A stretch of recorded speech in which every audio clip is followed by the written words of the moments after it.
கொஞ்ச நாளைக்கு முன்னாடி நல்ல சளி. வீட்டில் அம்மனி ஒன்று வச்சு குடிச்சு பாருங்க. அதை குடித்தேன், சளி சும்மா பட்டுன்னு பறந்து போச்சு. உங்களுக்கு சொல்லித்தர பார்க்குறீங்களா?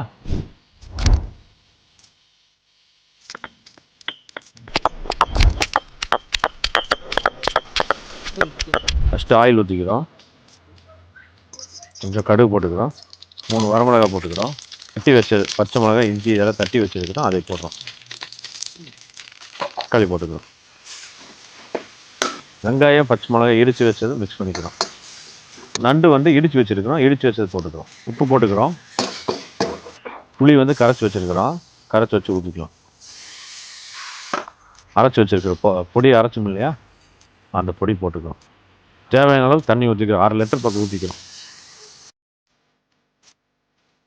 நண்டு ரசம் ரெடி ஆயிடுச்சு, நல்ல ஒரு கொதி வந்துருச்சு. இப்போ வந்து கொத்தமல்லி தழை போட்டு இறக்கிக்கலாம்.